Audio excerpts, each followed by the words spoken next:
Hello everyone, welcome back to my channel. నేను మీ Shailaja advocate. ఇవాళ topic ఏంటంటే ఉమెన్స్ రైట్స్ అండి.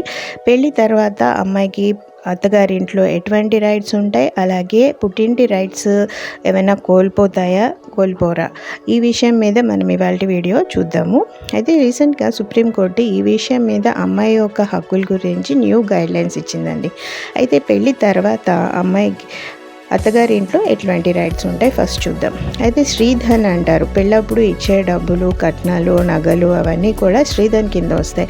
అవి పూర్తిగా అమ్మాయికే హక్కు అన్నమాట ఉంటుంది. అలాగే మ్యారేజ్లో గిఫ్ట్స్ కూడా ఇస్తుంటారు. గోల్డ్, సిల్వర్ ఐటమ్స్ కానీ ఇంకేవైనా కూడా అమ్మాయికే చెందుతాయి అన్నమాట. అదే పుట్టింటి వాళ్ళు కానీ అత్తగారింటి వాళ్ళు కానీ అడగడానికి వీల్లేదు.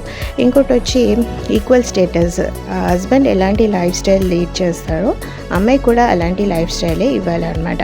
ఎటువంటి డిస్క్రిమినేషన్ చేయడానికి వీల్లేదు. పూర్తిగా అబ్బాయి ఈక్వల్ స్టేటస్ ఉండాలి. ప్రెగ్నెన్సీ వచ్చే విషయం కూడా అమ్మాయికి నచ్చినప్పుడే అమ్మాయికి కనడము, టర్మినేట్ చేసుకోవాలన్నా అమ్మాయికి ఇష్టమైనప్పుడే చేసుకోవాలి. ఎవరూ ఫోర్స్ చేయడానికి వీల్లేదనమాట. నువ్వు కనమని కానీ వద్దని కానీ ప్రెగ్నెన్సీ తీసేసేయని చెప్పి మటుకు ఫోర్స్ చేయడానికి వీల్లేదు. అలాగే ఇంట్లో ఉండే పూర్తి అధికారం అమ్మాయికి ఉంటుందన్నమాట.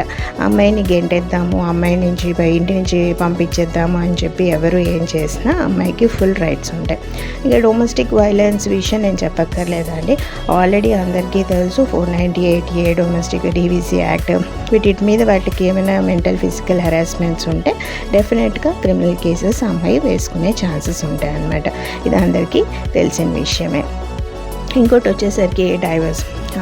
హస్బెండ్ నుంచి ఎలాంటి ఇది ఉన్నా కూడా అమ్మాయికి డైవర్స్ తీసుకునే అధికారం ఉంటుంది. అలాగే కస్టడీ ఆఫ్ చైల్డ్. మైనర్స్ అయితే పిల్లలు, అమ్మాయి కానీ అబ్బాయి కానీ మైనర్స్ అయితే తల్లికి అప్పచెప్తారనమాట. ఒకవేళ తల్లి ప్రవర్తన బాగాలేని పరిస్థితిలోనే తండ్రికి అప్పచెప్తారు, కానీ మొత్తానికి తల్లి దగ్గరే ఉండాలి. అయితే పెళ్లి తర్వాత పేరెంట్స్ ఇంటి నుంచి వచ్చే హక్కు కోల్పోతుందేమో అనుకుంటారు, కానీ ఏమి ఉండదండి. అన్నదమ్ములు అనుకోవచ్చు, పెళ్లి చేసి పంపించేసాం కానీ అమ్మాయికి ఏమీ ఎక్కర్లేదు. కానీ 2005లో ఇండియన్ సక్సెషన్ యాక్ట్లో మార్పులు చేశారు. దాని ప్రకారం అమ్మాయికి ఈక్వల్ రైట్స్ ఉంటాయన్నమాట పేరెంట్స్ ప్రాపర్టీలో కూడా. ఎలా అంటే ఒకవేళ విల్ డీడ్ రాసి ఉంటే కనుక అమ్మాయికి ఏం చెందదండి. ఒకవేళ అమ్మాయి గురించి కూడా విల్ డీడ్లో ఏమైనా మెన్షన్ చేస్తే విల్ డీడ్ ప్రకారం అమ్మాయికి వస్తుంది. లేదంటే విల్ డీడ్లో ఎవరికి రాస్తే వాళ్ళకే చెందుతుంది అనమాట. ఎప్పుడైతే విల్ డీడ్ ఉన్నప్పుడు మీరు కోర్టుకి వెళ్ళినా ఈ యాక్ట్ ప్రకారం వస్తుందని చెప్పి వెళ్ళినా రాదనమాట. అకార్డింగ్ టు విల్ డీడే చెందుతుంది. ఇది గుర్తుపెట్టుకోండి. ఇదండి ఇవాళ వీడియో ఉమెన్స్ రైట్స్ గురించి. నచ్చినట్టయితే డెఫినెట్గా లైక్ చేయండి, షేర్ చేయండి, సబ్స్క్రైబ్ చేయండి. Thanks for watching my channel.